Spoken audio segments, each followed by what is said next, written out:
আল্লাহ তুমি আমাদের সবাইকে কবুল করো। নারায়ে তাকবীর, নারায়ে তাকবীর, আল কোরআনের আলো, নারায়ে জাহালো।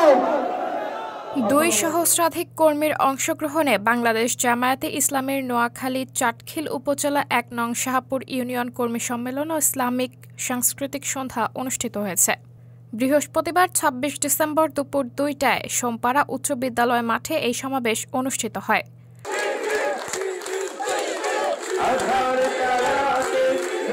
খণ্ড খণ্ড মিছিল নিয়ে সম্মেলনে জমায়েত হতে থাকেন 9টি ওয়ার্ডের নেতাকর্মীরা। 1.5 যুগ পর প্রকাশ্যে জামায়াতের এমন আয়োজনে নেতাকর্মীদের মধ্যে নতুন প্রাণচাঞ্চল্যের সৃষ্টি হয়েছে। নারায়ে তাকবীর স্লোগানে মুখরিত হতে থাকে সম্মেলন স্থান।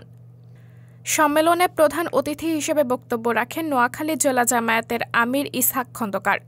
বিশেষ অতিথি হিসেবে বক্তব্য রাখেন জেলা জামায়াতের সহকারী সেক্রেটারি মাওলানা দেলওয়ার হোসেন, নোয়াখালী জেলা শুরা কর্মপরিষদ সদস্য মাওলানা সাইফুল্লাহ, কর্মপরিষদ সদস্য অ্যাডভোকেট তাজুল ইসলাম, চাটখিল উপজেলা জামায়াতের আমির মহিউদ্দিন হাসান, নোয়াখালী জেলা উত্তর শিবির সভাপতি মশিউর রহমান ফাহাদ, উপজেলা নায়েবে আমির ওমর ফারুক, উপজেলা সেক্রেটারি নূর হোসাইন রিয়াজ, চাটখিল উপজেলা শ্রমিক কল্যাণ ফেডারেশন সভাপতি ইউসুফ আলী আসলাম। কর্মী সম্মেলনে 1 নং শাহপুর ইউনিয়ন সহ সভাপতি জাহাঙ্গীর আলম ও সেক্রেটারি আব্দুর রহমানের যৌথ সঞ্চালনায় 1 নং শাহপুর ইউনিয়নে আমির মাওলানা দেলওয়ার হোসেনের সভাপতিত্বে আরও বক্তব্য রাখেন ইউনিয়ন ওলামা বিভাগ সভাপতি মাওলানা নুরুন নবী, ইউনিয়ন বায়তুল মাল সম্পাদক মোহাম্মদ আলামিন, আদর্শ শিক্ষক ফেডারেশন সভাপতি কামরুল ইসলাম, শ্রম বিভাগ সভাপতি নুরুন নবী, যুব বিভাগ সভাপতি ফজলুল করিম, কৃষি বিভাগ সভাপতি আব্দুল হান্নান প্রমুখ।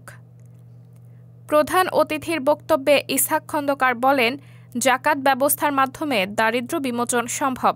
শিক্ষা প্রতিষ্ঠান, হাসপাতাল, ব্যাংক, আর্থিক প্রতিষ্ঠান সহ সামাজিক কর্মকাণ্ডের মাধ্যমে জামায়াতে ইসলামের জনগণের সেবা প্রদান করে যাচ্ছে বলে জানান তিনি। অনুষ্ঠান শেষে রংধনু শিল্পী গোষ্ঠীর পরিবেশনায় ইসলামী সাংস্কৃতিক সন্ধ্যা অনুষ্ঠিত হয়। সাবরিনা জলিল, সবার কথা।